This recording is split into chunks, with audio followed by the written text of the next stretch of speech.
First off, congratulations to Michigan State. I thought they played a really good football game, and you know, we came out in the first half and played really well on offense, and you know, the bottom line the second half is we didn't make plays on offense, and they made the plays on defense. They did a good job of pressuring us. I thought their defensive line did a good job of rushing the passer, and we just didn't get open on the perimeter. You know, we're not where we were at receiver to start the year. You know, we had some guys in there that really haven't played all year, and that's not ideal when you get to a 13th bowl game and play against the defense, the caliber of Michigan State. But I was proud of the way that we hung in there. You know, we made enough plays to stay in the game, but not enough plays to win the game. And on defense, you know, it was kind of bend but don't break the whole game, and we really only gave up 2 touchdowns. We gave up one on a busted coverage, and then we gave up 1 second half touchdown. You know, that thing's 21-20 at the half, and we give up 7 points. I never felt like we were stopping them, but we got those 2 big red zone turnovers, which really kept us in the game, and then they missed a kick. I mean, I'm sure in their coaching staff, they're probably feeling they could have won that game, you know, 38-21 or whatever, but credit to our guys. We came up with 2 huge red zone turnovers, and then we forced the 4th down, and the kid missed the kick. And you know, with 3 minutes left in the game, we had the ball, and we felt great about our chances to win it. But you know, we didn't make enough plays. Credit to them, they did. I'm proud of the way our players competed and battled. You know, we got really thin, and that was a little bit of the story of our season. I think when we were a healthy football team, I think we could play with pretty much anybody in the country. As we thinned out here and got a lot of injuries, you know, that's our next challenge as a program, is to develop the depth. So number one, we can play more guys, and then number two, that when we do lose players, you know, the caliber of a Nate Gillum or a Sage Surratt or a Scotty Washington or a Nasir Greer or a Justin Strnad, that we don't fall off as much as we have, and that's our next step and our next challenge, and we're attacking it, and I have confidence we'll get there. We're just not quite there now, but again, that doesn't take away from how well Michigan State played today. I thought they played really well. They're physical. Their quarterback played well. We did not defend the pass well at all today. I thought we conceded way too many easy throws. It was just, you know, the outside throws. We weren't even close. So did a lot of good things this year. We didn't finish the way we wanted, but we'll get back to work in a couple of weeks, and we'll attack 2020 with a vengeance. But we're missing some really great kids, and these are 2 of them.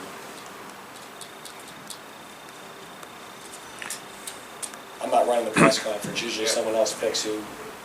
Start here on the right. Coach, obviously not the end result you were looking for, but when you think back to this week as a whole, were there any positives that you take away from this experience? Oh, incredible positives. I mean, obviously, everything positive at the end of the game. My thanks to the Pinstripe Bowl, you know, the Yankees president, Randy, and Mark, and Emily, and John Mosley, and that whole crew. What a first-class organization, and everything this week was incredibly well organized. Just really want to thank the whole Yankee organization for giving Wake Forest football such an incredible experience, and their attention to detail. Very grateful for everything that they did.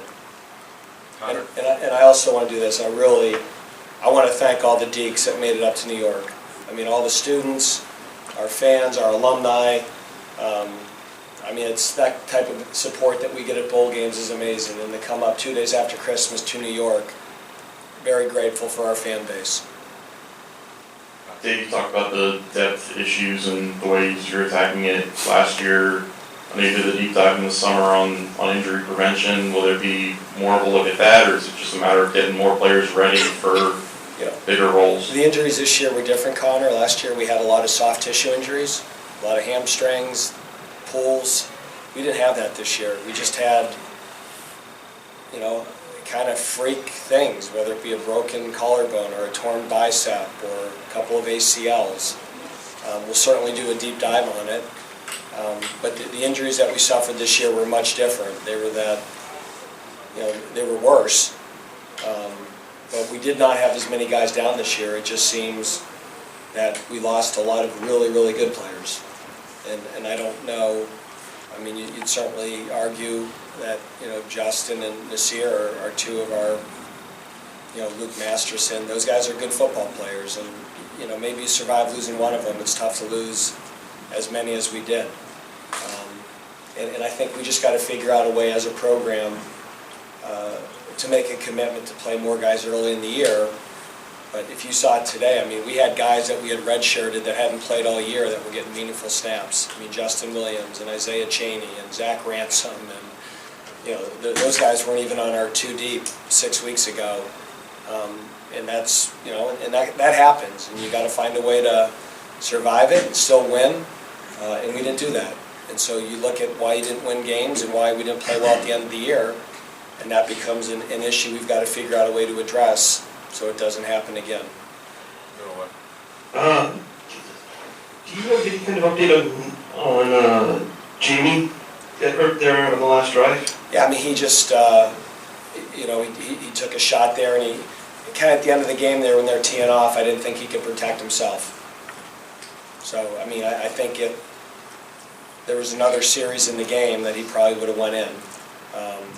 But he just, at that point, it was 2 minutes, he didn't have mobility, they were teeing off, and I didn't think he could protect himself. And at that point, I thought Sam would give us the best chance to win.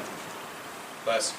Dave, obviously early in the game, Cade Carney started off strong, had touchdown catches from both Jack Frudenthal and Kendall Hinton. It kind of looked there for a minute that it was going to be kind of that storybook ending for your senior class. What has this class meant to the program, Dave? I mean, Les, everything's in context, but all these guys picked Wake Forest when we were 3-9, 3-9, and they really, I think, changed the culture of our program, that we now have a locker room and a team that expects to win football games. So, for the last 4 years, we've had 30 wins, which I believe is the second best other than that stretch in 06 and 08. We've been to 4 consecutive bowl games for the first time in the history of the school. We've had 4 consecutive 7 or more win seasons for the first time since World War II. And I think the telltale sign of our program is we're not happy. We're disappointed we didn't get double-digit wins. We're disappointed we didn't win our 4th bowl game in a year. I think we're past the point of just being happy to get to a bowl. And I think these guys have changed the culture and the expectation level of our program. On the front. Coach, you have a very good football team and playing a very good conference of the ACC, but Michigan State finished 8th in the Big Ten. I'm curious, would be your assessment of the Big Ten having faced Michigan State now, sir? Well, I mean, Michigan State, they lost to number 2 Ohio State, number 8 Wisconsin, number 10 Penn State, number 14 Michigan. I mean, they're in a really, really tough division. So, I mean, you watch the football, it's good football. And you take those games out of it, which you can't, but they're 6-2 and outscored their opponents 2-1. So we knew this was a good football team that didn't play well against some excellent teams. Connor? Dave, you guys had 250 yards of offense in the first half and only 101 in the second. Did you feel like they did something differently or changed something you didn't pick up on until later? Not really. I thought we missed some throws. We ran that little speed out to 2 a couple of times, and we just didn't throw that well. And we had opportunities to make plays, Connor. We'll go back and watch that film, and we'll have a hard time sleeping for a couple of days. There were chances to win that game, and I think as we became one-dimensional and we played from behind, they did a pretty good job rushing the passer. So, again, credit to Michigan State. They're a good football team. Sometimes when you don't make plays, the opponent has something to do with it, and I certainly want to give them their credit and their due. Les, on the front left. Dave, along those lines, you talked about having chances. Did this kind of seem like the quintessential Wake Forest bowl game? And as far as you get those 2 red zone takeaways and then the missed field goal, and it's like you guys maybe felt like you were meant to win this game. Well, when we had the ball with 3 minutes left, down 6, you were hoping it would have some of the endings our other bowls have, but again, it wasn't meant to be. And